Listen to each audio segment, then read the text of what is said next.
And we're back with some more Seattle Kraken franchise mode, and in this one, we are going to get through the Year 2 offseason, and we're going to start things out by re-signing some of our upcoming UFAs. So we have Jesper Fast, Brandon Baddock, Zach Parise, Sebastian Aho, and Nick Jensen as players from our NHL squad that we have to re-sign. We also have Hathaway, Bailey, Padon, and Sherwood. So I think at the very least I'll re-sign Fast, Aho, and Jensen because they all had something in the 60s, you know, as opposed to Baddock and Parise. So Fast, he wants 2 years for 4.5. He's currently making $2 million, so I think I'll start out with $4 million for 2 years. Alright, so it looks like we're meeting at $4.38 million. That looks good to me. Aho, very cheap, only wants $830,000. We'll definitely do that for him. Jensen wants 1.44 for 3 years. I think I'll go 2 years. Yeah, alright, he'll do that. Baddock couldn't hurt to get back to some cheap depth. Parise only wants $3 million for 1 year, so I suppose we can do that. It's definitely a lot less than what he's currently making. So everyone who we have approached just now has re-signed with us. And now we have the award nominees. So for the Hart Trophy is Austin Matthews, Connor McDavid, and Shea Theodore. The Vezina, you have Darcy Kemper, Ilya Samsonov, and Jonas Korpisalo. For the Norris, you have Alex Pietrangelo, Shea Theodore, and Thomas Chabot. For the Calder, you have Dylan Gunther, Kent Johnson, and William Eklund. Executive of the Year Award, you have Kevin Cheveldayoff, Pella Eklund, and Steve Eiserman. The Selkie, you have Alexander Barkov, JT Compher, and Ryan O'Reilly. For the Lady Byng, you have Pietrangelo, Matthews, and Marner. For the Mark Messier Leadership Award, you have Drew Doughty, Logan Couture, and Shea Weber. For the Ted Lindsay Award, you have Austin Matthews, Connor McDavid, and Shea Theodore. And for the Jack Adams, you have Dave Lowry, Peter DeBoer, and Peter Laviolette. So we're on May 5th now, and we do have the Division 1B Championship with Team Lithuania. So we're going to get to do a little bit with Team Lithuania here, it looks like. And a list of possible players for Team Lithuania. Oh my. This is, not looking great, but I guess we're going to have to work with what we have. So let's just take these two 1.5 star potential guys. And then there is one 1-star ability in the goaltender Armalis. So we may as well just choose some of the young kids here, see what they can do. So there you go. This is our roster for Team Lithuania. Pretty underwhelming, obviously, but we have one 30-year-old here. Everybody else ranges from 14 to 22, so I have no idea what to expect here. So it looks like in this tournament we'll be going up against Serbia, Ukraine, Poland, Estonia, and Romania. So maybe we'll have a chance. I don't know, but at least we don't have to go up against Canada or the US or Russia or any of those big powerhouses. So we'll see what happens here in our game against Serbia. And we'll just quick sim through this tournament just to see what happens. We have a 6-2 loss, I believe that is. So I'm not even going to try to pronounce these names. I'm not going to waste your guys' time. I'm not going to waste my own time with trying to get all these names because it's just not going to happen. So I'm not even going to read over the summary. We're just going to quickly simulate along and see what happens in each game. All right, game against Ukraine. Let's see what happens. We have a 8-1 loss. Yikes. Yeah, we're really not the greatest here. I mean, we only got, it looks like, 9 shots on goal on their goaltender. They got 62. Oh, wow. Actually, they had 74. We had 9. Yeah, we are not a good team. Wow.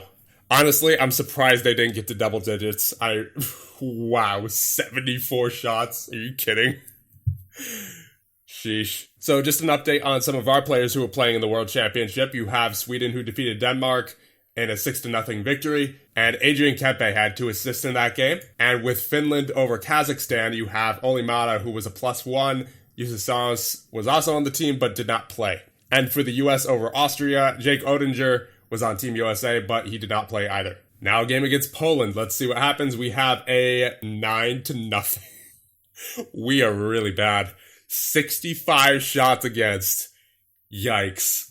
I mean, I don't know what you want me to do. There's not much that we can really do here. Here we go. Game against Estonia. Are we going to have a win this time? No, of course not. We have, wow.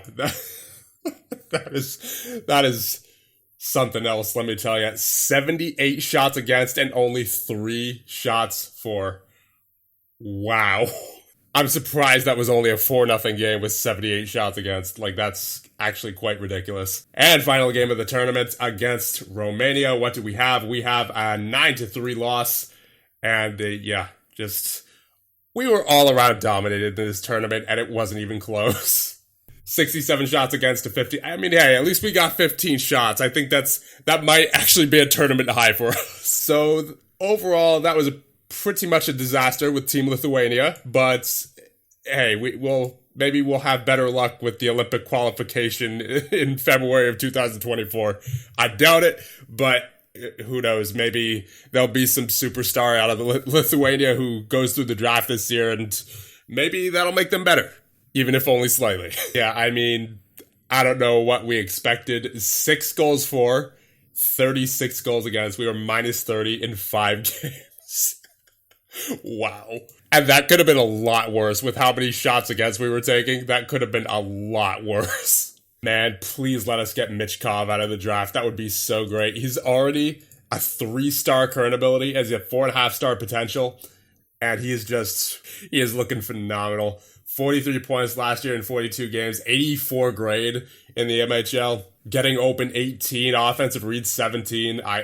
Please let me select Michkov. So we are coming up on the signing deadline for Olesen and Johnston, 2 of our prospects, but we can only sign them between June 23rd and August 31st. And the signing deadline is June 30th, so pretty small window to get that done, unfortunately, but it shouldn't take that much time, so we should be fine. And there we go, the playoffs are complete, and the Stanley Cup champions are the Columbus Blue Jackets over the Colorado Avalanche in 5 games. And the rest of the playoff bracket, you have Columbus over Ottawa in a sweep in the Eastern Conference Finals, and the Colorado Avalanche over St. Louis in 5 games in the Western Conference Finals. So there you go, your year 2 champions are the Columbus Blue Jackets. So Colorado, even with the likes of McKinnon, Landeskog, Rantanen, Makar, Gaudreau now as well, like Giroux, holy moly, they are just stacking up here in Colorado. They are just going for it, but unfortunately for them, they did not get it done this year. Now we'll take a look at the player stats for the season. You have 5 players with over 100 points. Matthews, Gensel, Tarasenko, McDavid, and Pacioretty. Who led in goals? That would be Austin Matthews with 59, and who led with assists? Kucherov and Theodore with 65. And who is among the best goaltenders in the league? Let's see. Let's sort by, I'll say a minimum of 40 games. And the best save percentage over 40 games at least is Ilya Samsonov with a 923 in 65 games played. And here we go. Awards ceremony time. For the Ted Lindsay Award, you have Austin Matthews as the player's MVP. The Art Ross goes to Austin Matthews. The Maurice Richard also goes to Austin Matthews. And he also gets the Lady Bing. So Matthews taking home a lot of hardware, it looks like, this year. As the Bill Masterton Trophy goes to Evgeny Malkin. The Mark Messier Leadership Award goes to Shea Weber. And the Jennings Trophy goes to Ilya Samsonov. Now the Hart. The nominees are Matthews, McDavid, and Theodore. And the winner is Austin Matthews. The Conn Smythe goes to Patrick Laine of Columbus. The Calder. The nominees are Kent Johnson, William Eklund, and Dylan Gunther, and the winner is William Eklund of Nashville. And the Norris, the nominees were Pietrangelo, Shabbat, and Theodore, and the winner is Shea Theodore. The Frank J. Selke Trophy, the nominees are O'Reilly, Comfer, and Barkov, and the winner is Comfer. I believe that is the second year in a row as well. For the Vezina, the nominees are Kemper, Samsonov, and Korpisalo, and the winner is Samsonov. Executive of the Year nominees are Yzerman, Eklund, and Cheveldayoff, and the winner is Kevin Cheveldayoff. And the Jack Adams Trophy, the nominees are Pete DeBoer, Peter Laviolette, and Dave Lowry, and the winner is Dave Lowry. So there you go, Johnston and Olesen have been offered, and they have both accepted. And now we have the season summary for 2022-2023. I'm expecting all of the positive categories to be an X, and yes indeed, and all of the negative categories to be a check, yes indeed. That means we, for a second consecutive year, have a total season score of 0. And we are now on July 1st, and it looks like Zach Parise has retired from professional hockey. That's unfortunate. Looks like we'd have to find yet another new captain. And yeah, that was expected. We are out as the Lithuania general manager. and they regret to inform us that due to their dissatisfaction with the results you have achieved running the national team, they have decided to relieve you of your duties. Thank you for your contributions. Yeah, whatever. I mean, you guys saw as much as I did how bad that team is. I don't think there's much I could have done. And our trainer, Chris Park, is going to retire as well, so it looks like we'll need to find a new trainer. So in free agency here, you have Pastrnak, Larkin, Shesterkin, Myers, Giroux, O'Reilly, Pacioretty, and Miller. You also have Jari, Vrana, Sorokin, Monahan, Dumba, a lot of guys in free agency this year. But once again, I just don't feel like we're in the position to be signing too many of those guys, or at least not any guys who are, you know, ranked as top free agents. So I think we'll mostly skip out on free agency this year. And as you guys know, we are still very much in the building phase. I mean, we were, I believe, 22, 52, and 22, 52, and 8 this past season. No top free agent is going to want to sign with us. So we're going to simply get to the draft lottery, I think, unless maybe there's some depth that I want to sign.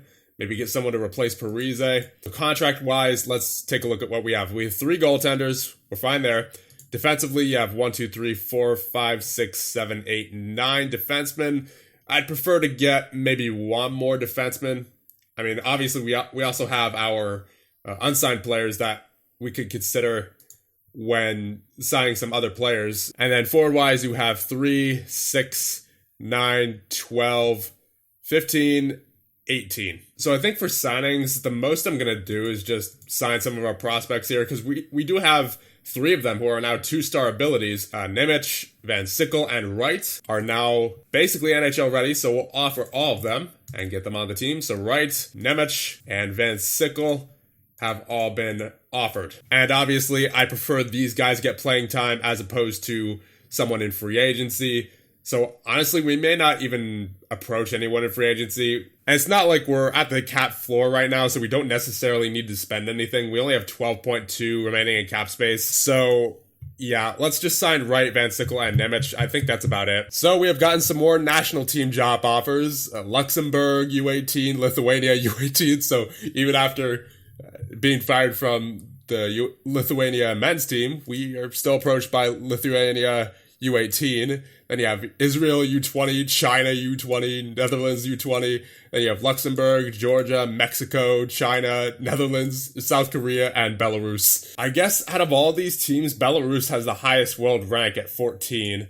Everyone else is either not looking great or completely unranked like Georgia. So you know what, let's accept Team Belarus's offer here. Maybe we'll have some better luck with that. So Van Sickle, Wright, and Nemec have all signed now, so we're going to assign them numbers. So Shane Wright wants number 51, he can get that. Van Sickle wants 43, that belongs to Luke Hughes. We'll give him, for the time being, 34. And Nemec wants 17, that belongs to Kulak. We'll give him 70, actually 71's already taken.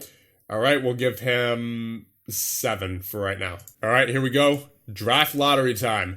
We obviously do have the best odds once again, as we were the worst team in the NHL. So picking at number 16 will be the New York Islanders. At number 15, Philadelphia. 14 will be Nashville. 13, Toronto. 12, the Devils. 11, Arizona. 10, Montreal. At 9, you have San Jose. Number 8, Dallas. 7, the Chicago Blackhawks, so the New York Rangers move up. At number 6, you have LA. 5, you have Florida, so Tampa also moves up. At 4, you have the Seattle Kraken. No, we can't select Michkov, more than likely that means. So Anaheim also in the top 3. Who's going to be at number 3? That'll be New York. And who's at number 1? The Tampa Bay Light, of course. Why does Tampa, of all teams, get to have the first overall pick this year? Yeah, there's no chance we're getting Michkov. He's the only 3-star ability available. Let's see the mock draft. Yeah, he's going second according to this, but I wouldn't be surprised if he goes first, honestly. So with all that being done, I think we're going to end things off here. I'm anticipating that the draft is going to take quite a while, as we do have 3 second-round picks, I believe, as we take a look at our team data. Yeah, our own, and then Pittsburgh and Detroit's, obviously our first-round pick, and then our 3rd, a 4th, and a 6th. So for that reason, we're going to end things off here. Let me know what you guys think. Remember to hit like and subscribe, and I'll see you guys in the next one when we do the draft of year number 2. See you guys then.